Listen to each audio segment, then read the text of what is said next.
Hi friends, வாங்க நண்டு gravy எப்படி பண்ணலாம்னு பார்க்கலாம். நான் 2 கிலோ நண்டு வாங்கி கிளீன் பண்ணி மஞ்சத்தூள் லெமன் போட்டு கிளீன் பண்ணி வச்சிருக்கேன். அதுக்கு தேவையான பொருட்கள் 6 வெங்காயம், 7 தக்காளி, பூண்டு 3 பல்லு.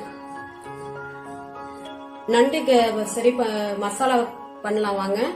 ஜீரகம், மிளகு, சோம்பு. மிளகு பொறுத்த வரைக்கும் கொஞ்சம் நண்டுக்கு தூக்கலா போட்டாதான், கொஞ்சம் நிறைய போட்டாதான் பிள்ளைங்களுக்கு சளியா இருந்தாலும் நல்லா கேட்கும். இப்ப ஜீரகம் கொஞ்சம், சோம்பு கொஞ்சம். வாங்க இப்ப இதை அரைச்சி நம்ம எடுத்துட்டு வந்துடுவோம். வாங்க பொடி அரைச்சிட்டு வந்தாச்சு. மசாலா, பூண்டு கொரகொரப்பா அரைச்சிக்கணும். வெங்காயம் தக்காளி இப்படி நைஸா கட் பண்ணி வச்சுக்கணும். இது குழம்பு மசாலா வீட்டுல அரைச்சது. அப்புறம் டேஸ்ட். வாங்க இப்ப எப்படி செய்யுதுன்னா பாக்கலாம். அது பார்த்து வச்சுக்கணும். எல்லாம் காஞ்சிருச்சு, சட்டிலாம் காஞ்சிருச்சு. இப்ப எண்ணெய் ஊத்தலாம். நல்லெண்ணெய் ஊத்தி செஞ்சீங்கன்னா டேஸ்ட் அதே சூப்பரா இருக்கும். இதுல கொஞ்சம் எண்ணெய் கொஞ்சம் அதிகமா ஊத்தணும், அப்பதான் கிரேவிக்கு கொஞ்சம் நல்லா இருக்கும். சின்ன ஸ்பூன்ல ஒரு சோம்பு போட்டுக்கலாம். ஏன்னா கொஞ்சம் அரைக்க வேற சோம்பு போட்டிருக்கோம். இப்ப அது பொரிஞ்ச உடனே வெங்காயம் போட்டுக்கலாம்.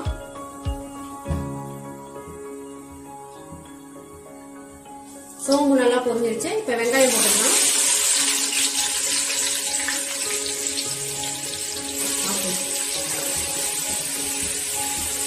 வெங்காயம் வதங்கிறதுக்கு உப்பு சேர்த்துக்கலாம். மஞ்சத்தூள் 1 ஸ்பூன் போட்டுக்கலாம். பாருங்க வெங்காயம் நல்லா செவந்து வந்துருச்சு. பச்சை வச்ச பூண்டை போடுவோம். பூண்டு பச்சை வாசனை போற அளவுக்கு நல்லா வதக்கிக்கணும். இப்போ பச்சை வாசனை போற அளவுக்கு நல்லா வதங்கிடுச்சு. இந்த தக்காளியை ஆட் பண்ணிக்கலாம்.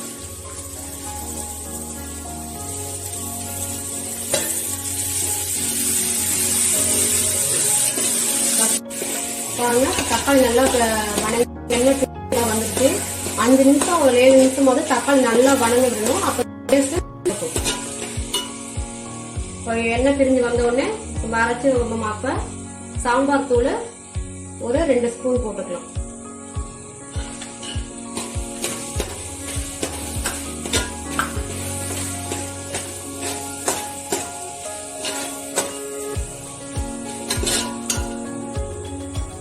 மிளகாத்தூள் நான் 1.5 ஸ்பூன் எடுத்திருக்கேன். உங்க காரம் தகுந்த மாதிரி நீங்க போட்டுக்கலாம். ஏன்னா ஏற்கனவே மிளகுத்தூள் கொஞ்சம் நிறைய போட்டிருக்கோம், பார்த்து போட்டுக்கோங்க. மல்லித்தூள் சும்மா வாசனைக்காக மல்லித்தூள் 1 ஸ்பூன். இப்ப நல்லா இது கொஞ்சம் வாசனை போற அளவுக்கு பிரிஞ்சு கிண்டி விட்டுக்கலாம். ஒரு 5 நிமிஷம். இப்போ இது பச்சை மசாலா போட்டிருக்கிறதுனால வாசனை போறதுக்காக ஒரு 2 நிமிஷம் நம்ம மூடி போட்டு வைப்போம். நாங்க நிறைய பிரிஞ்சு வந்துட்டோம் பார்ப்போம். இங்க பாருங்க 2 நிமிஷத்துல எண்ணெய் நல்லா பிரிஞ்சு வந்துருச்சு. இப்ப இந்த டைம்ல நம்ம நண்டை ஆட் பண்ணிக்கலாம்.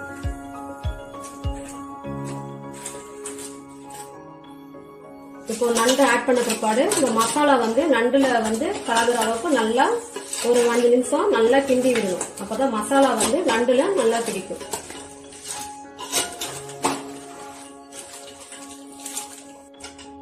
அதனால இந்த மசாலா நல்லா வர வரைக்கும் நல்லா இப்படி கிளறி விட்டுக்கணும். இப்ப இதுல நம்ம தண்ணி ஆட் பண்ணிக்கலாம். நான் 1 சொம்பு ஆட் பண்ணிருக்கேன். உங்க சாதம் தகுந்த மாதிரி நீங்க ஆட் பண்ணிக்கோங்க. ஆட் பண்ணிட்டு கிண்டி விட்டுக்கலாம். இப்போ இது மசாலா கொஞ்சம் செய்யறதுனால ஒரு 5 நிமிஷம் இல்லாட்டினா 7 நிமிஷம் நல்லா வேக விட்டுக்கலாம். மூடி போட்டு மூடிடலாம். இப்போ பார்க்கலாம். பாருங்க நண்டு நல்லா கொதிச்சு வெந்து போயிருக்கு. ஒரு 7 நிமிஷம் வேக வச்சிருக்கேன் நானு. 7 நிமிஷம் வெந்தா போதும், ரொம்ப வேக வைக்க வேண்டாம். மேல பார்த்தா கொஞ்சம் ஹார்டா இருக்கிற மாதிரி தான் இருக்கும், ஆனா உள்ள கறி வெந்திருக்கும். இப்போ அரைச்சி வச்சிருக்க மசாலா போட்டுக்கலாம். மிளகு, சோம்பு, ஜீரகம். இப்போ இதுல ஆட் பண்ணிக்கலாம்.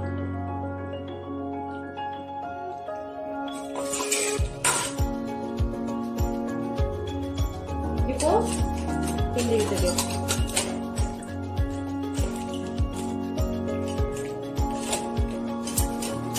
இப்போ நல்லா கிளறி விட்டாச்சு. இப்போ இது 2 நிமிஷம் இருக்கிறதுக்காக மூடி போட்டு வைப்போம். 2 நிமிஷம் ஆயிடுச்சு. இப்படி இருக்கும் பாருங்க, நல்லா எண்ணெய் பிரிஞ்சு நல்லா இருக்குது. நண்டு பாருங்க இதுமாரி கலரு சேஞ்ச் ஆயிருக்கும். இப்படி மாறி இருந்தாதான் வெந்துருச்சு, நல்லா வெந்திருக்குன்னு அர்த்தம்.